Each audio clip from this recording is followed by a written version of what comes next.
Ciao everyone.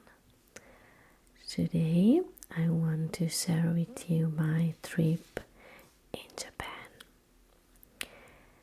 I have been there from the 1st of August until the 10th for my honeymoon. I hope that you will like it, and thank you so much for being here.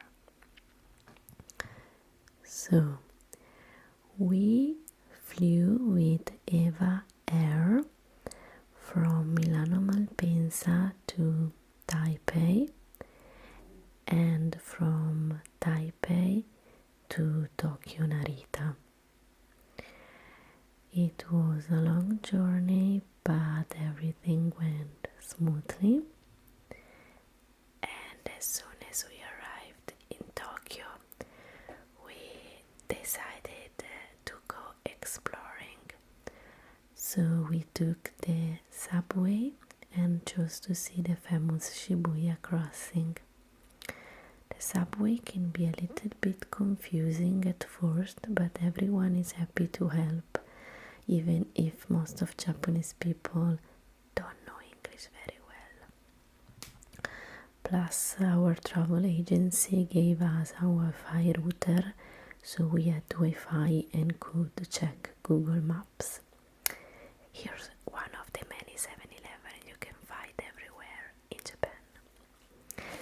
So, this is the famous Shibuya crossing. They say it's possible that over 3,000 people cross it simultaneously from all directions when the traffic light turns green. And also it appears in many movies, anime and commercials. We decided to just look around a little bit because we were so excited, and we started entering every shop and try every touristic trap we could find. Not sorry. And so of course we tried the Purikura, which are photo booths that let you take kawaii pictures. And then we failed at every gacha machine we found. We were able to win something only once during all the trip in Japan. We were really tired for the trip and the jet lag, but we decided anyway to look for a traditional restaurant around Shibuya, and we found one near the station, and everything was delicious. I posted some picture of the food I eat during the trip on Instagram. The next day started with a glorious breakfast and the realization that Japanese people keep the air conditioning very high, so I needed to buy a hoodie. Right now you see Romy, our first guide, who is explaining the Tokyo subway and train map to us. She was super sweet and she took us to see some places that we had booked to visit in advance with our travel agent in Italy. And so you can see some of the Tokyo towers. At the entrance of almost every visit place there are some stamps you can collect, so it would be cool to have a notebook with you. Sadly we didn't have one, so we just stamped the entrance ticket. Don't worry if you are thirsty, because you will find everywhere cheap vending machines with a lot of strange drinks. So, in Japan you can find Shinto or Buddhist temples or shrines. Shinto temples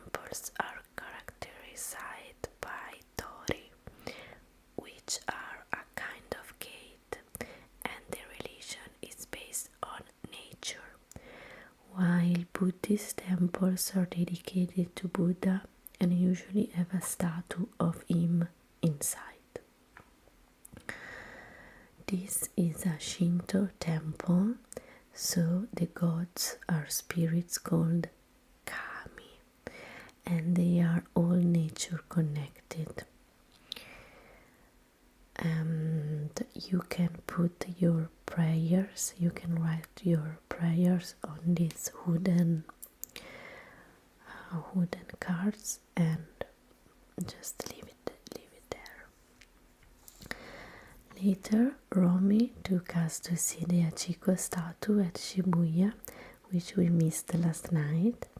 I am a big fan of the manga Nana, and I love the Hachiko story too, so I was really emotional. And then, as you can see, we went visiting Akusa district, which is full of shops and restaurants. We stopped to eat ramen, and I think it was one of the most delicious food I ate in Japan. Here we are at the temple, and Jack did this thing which is quite common at Japanese temples. So you randomly pick a stick with a number on it, and then you open the corresponding drawer, and it says your luck. If it's bad, you need to hang the paper near the temple and basically pray more and give more money to the temple. As you can see, it's raining because during summer there are quick typhoons that lasts 10 or 20 minutes, and that's why in summer there are less tourists. But I don't feel like this is a problem, and neither was the hot weather, because I feel that in Milan is worse. So it was very hot, but not impossible to enjoy sightseeing. But Japanese people are very sensitive about it, and almost everyone had a little fun with them. Maybe it's because I like hot weather, but for me it was okay. After we had free time, so we went to Akihabara area, in the Akihabara area, to do some manga and games shopping. Specifically, my husband wanted to go to this shop called Super Potato, which is a vintage store full of retro games. He shopped a lot here, but actually Japan is surprisingly cheaper than Milan, especially food, but also games, manga and action figures. In this shop there are also a lot of old arcade cabinets, and we played a game similar to Puzzle Bubble. As you can see, there are all these old cabinets. In this area you can also find a lot of arcade and gacha. And this is just some glue for my beautiful Japan themed nail that got broken. Okay, later I had to go to the Shinjuku and then Kabukicho area, because I always see these places in mangas, and I was really curious, especially to see Kabukicho, which is Tokyo's red light district.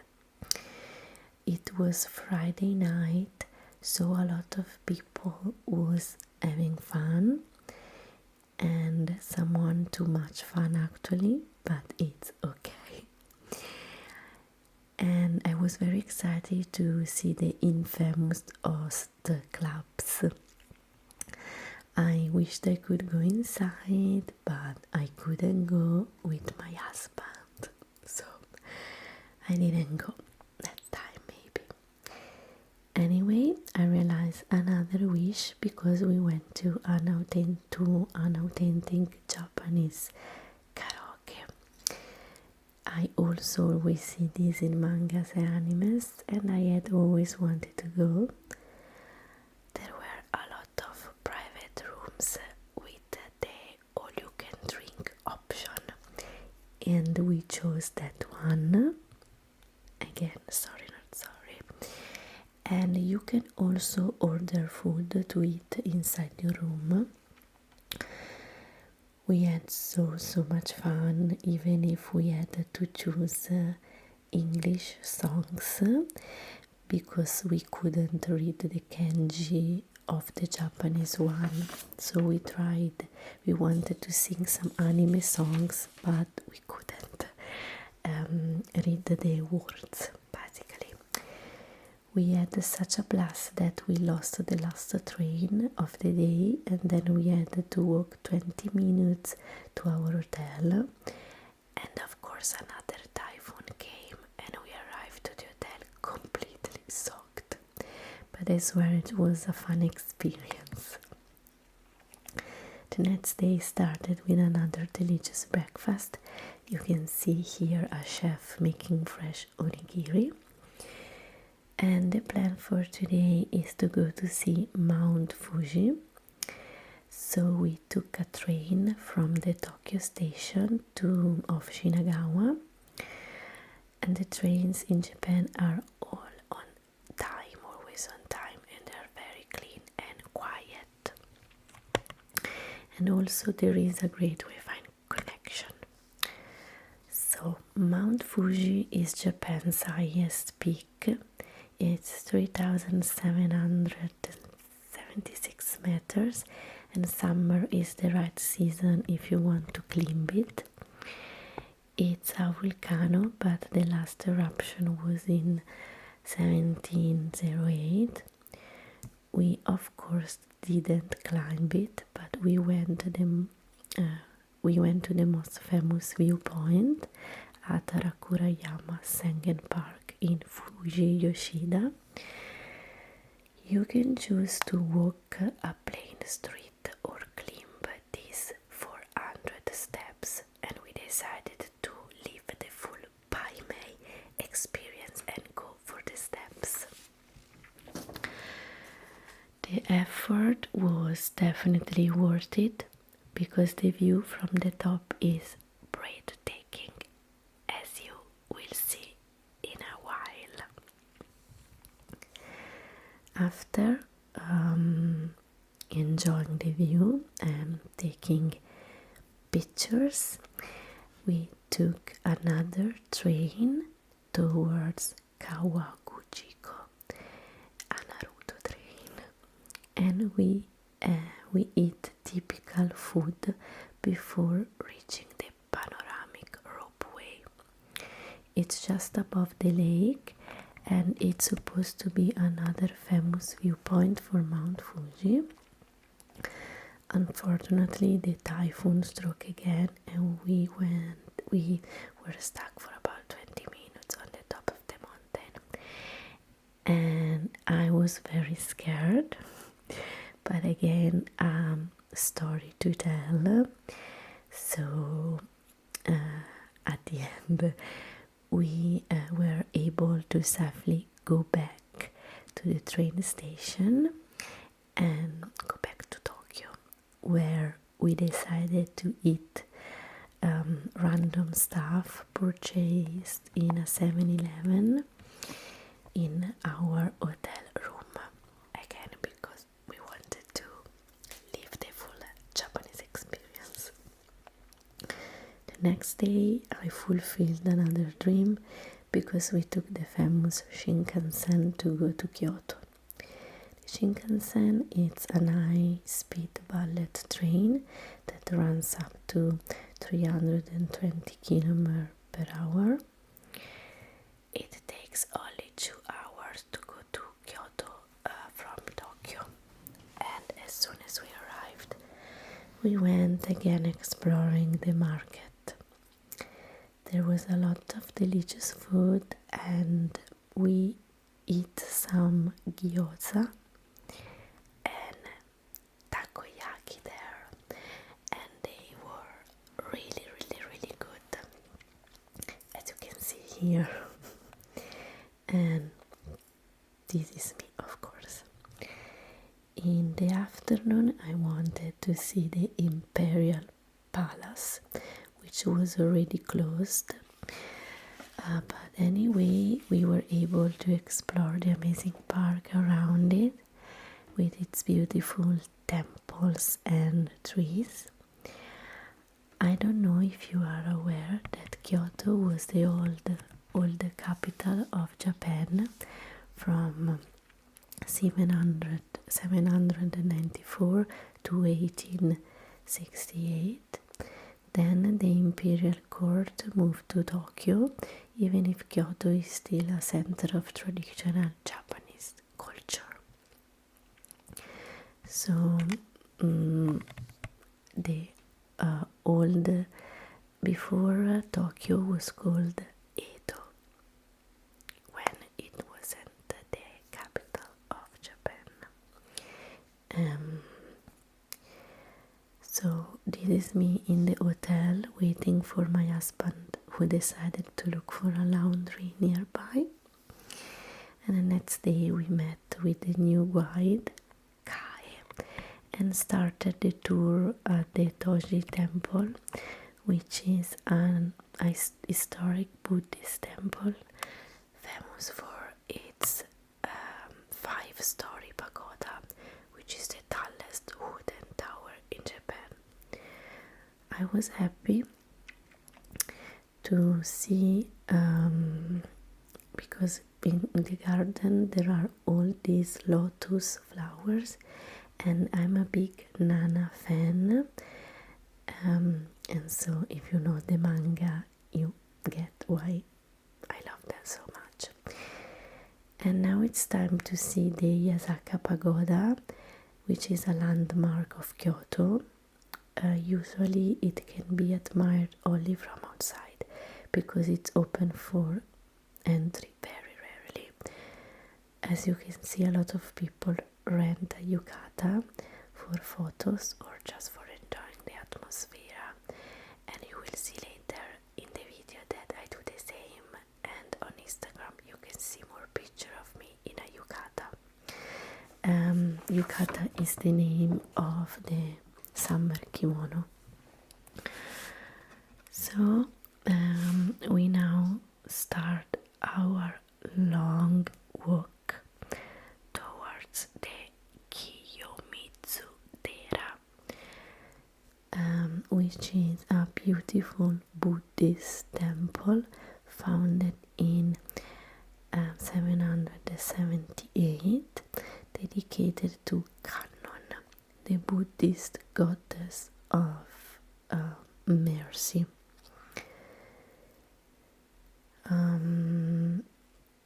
What's a story that Kai told us really shocked me, because some people in the past used to jump off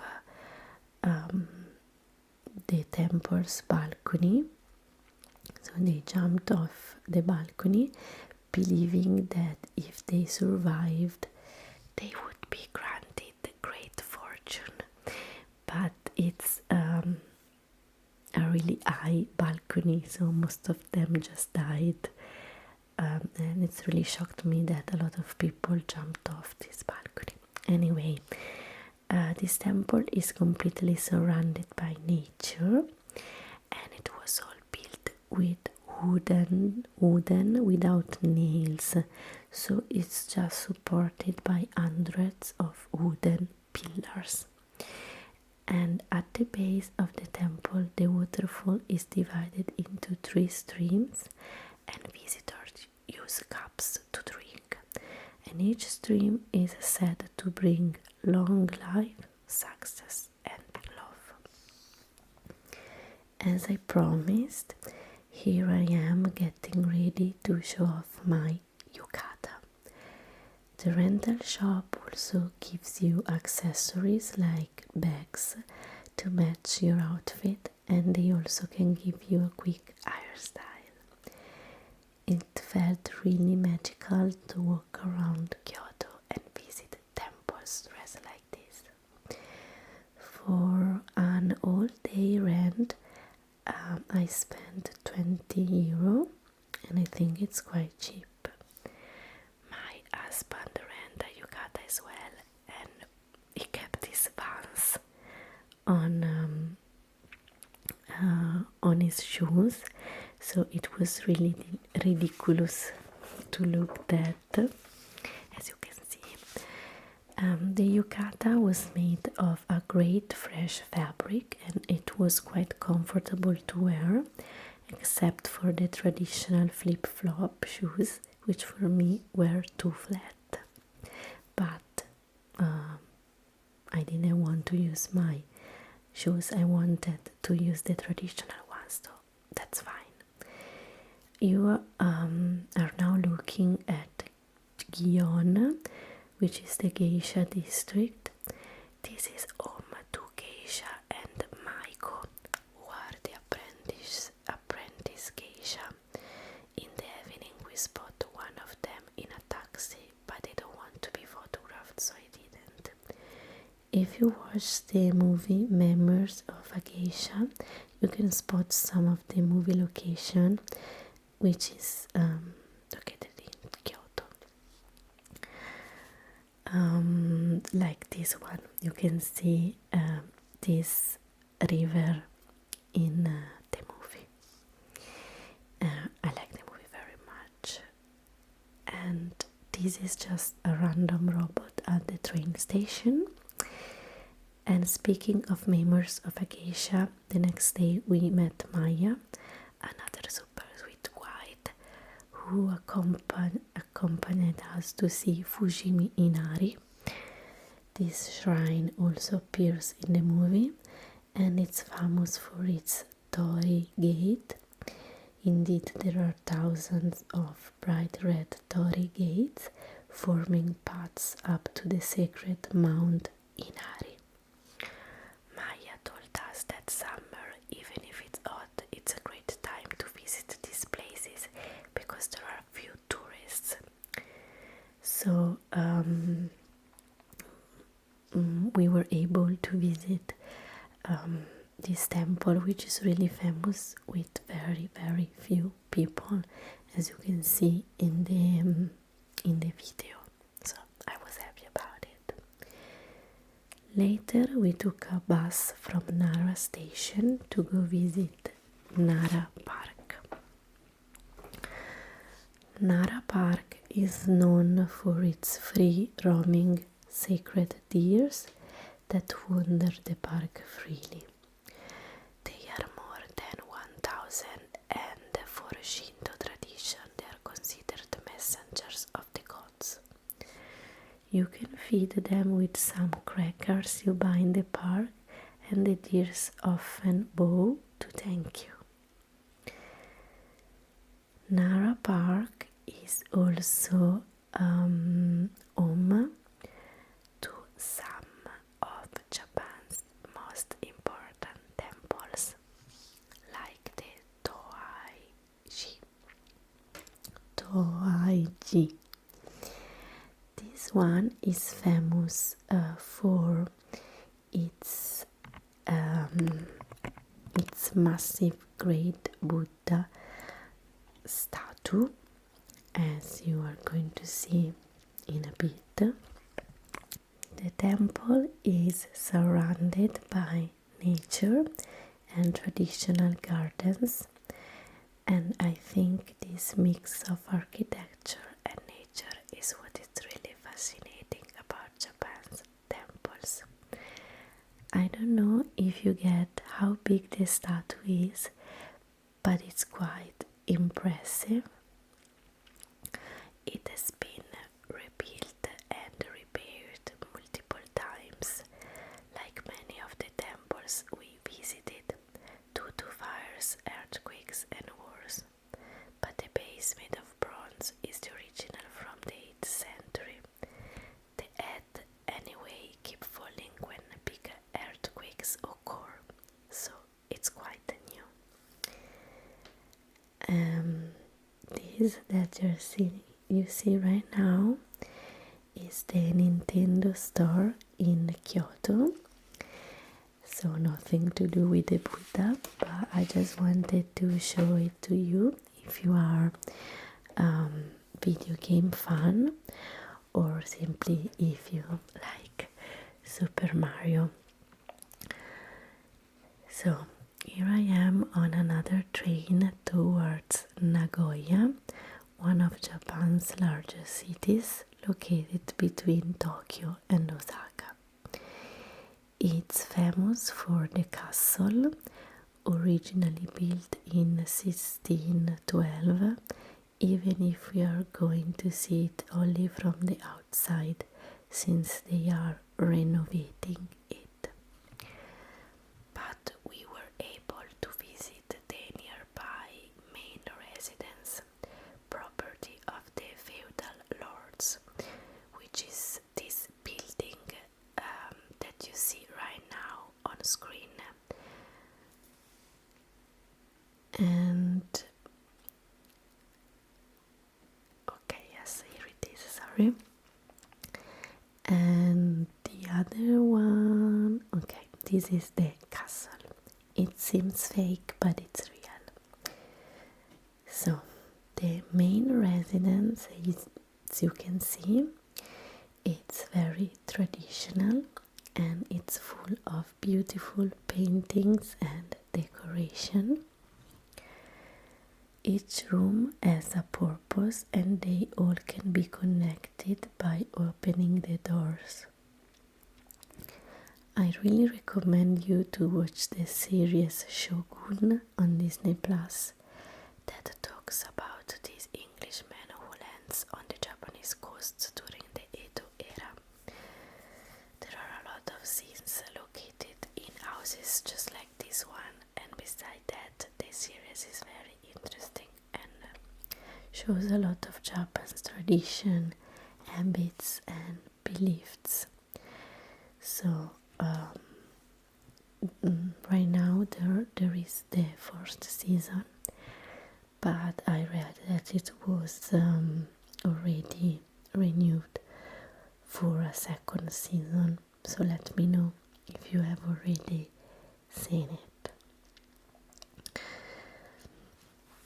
So in the afternoon we visited the Shinto shrine of Atsuta Jingu, where photos and video were allowed only from the distance. While in the evening we wanted to visit the city of Nagoya, so we decided to take a tour in the Sake district, which was recommended by our guide Maya. It is a really young area full of activities to do, and we even saw a group of male idols performing. Sadly, I forgot to take photos or videos, but the name of the band was Lit. Since I always want to try Italian food when I visit foreign countries, here I am ordering pizza in a place that Maya told us is very trendy between the young people. The pizza was clearly frozen and very small, but not particularly bad. The next day we had to skip our tour to Nara because due to the several typhoons a lot of trains were cancelled, but thanks to Maya we were able to book a train toward Matsumoto. Although we were unfortunate not to be able to visit Narai, we used that time to be able to visit the Yayoi Kusama museums in Matsumoto, her birthplace. I always liked this artist and I was very happy to have the opportunity to see her museum, since there are people all over the world who come to Matsumoto just to visit the museum. She is a very old lady now, but her mind is still super bright and artistic. For the night, we booked a room in a ryokan, a traditional hotel with thermal baths inside called onsen. This was one of the funniest and most interesting experience I had during this trip, because it felt like we were inside a manga. In the room there was a pyjama we were allowed to wear in the hotel, and included with the booking there was also a crazy dinner with typical food. While we were having dinner, the ryokan staff came in our room and put the futon on the tatami, sorry for all the specific Japanese words, so that we were ready to go to bed as soon as we finished our meal. The futon, we're going to see them in a while with this surprise take. Ta-da! Here they are. The futon was very soft and comfortable, as you can see, and we were really tempted to go to bed straight away, but we decided to try the panoramic foot bath at the edge of the ryokan, and it was actually a pretty good idea because we relaxed while enjoying Matsumoto's skyline. We were really sad to have spent here just a night. Now it's time to visit Matsumoto Castle, which is one of Japan's most beautiful and historically significant castles. Much of the structure is preserved from the Edo period, even if it was completed around the Sengoku period, so before the Edo period. People call it also the Crow Castle because of its black walls. To visit it, you need to remove your shoes, as a lot of places in Japan, and be ready to climb a lot of tiny and steep stairs. Inside, beside the 6 original wooden floors, you can see displays of samurai armors, weapons, and other ancient objects. After visiting Matsumoto, we sadly made our way back to Tokyo to enjoy a last night there before departing. We were really sad to go. I have never been to a place so exciting as Japan, and I look forward to coming back. I hope that you enjoyed the video, and feel free to ask me questions about the trip in the comment sections or on Instagram.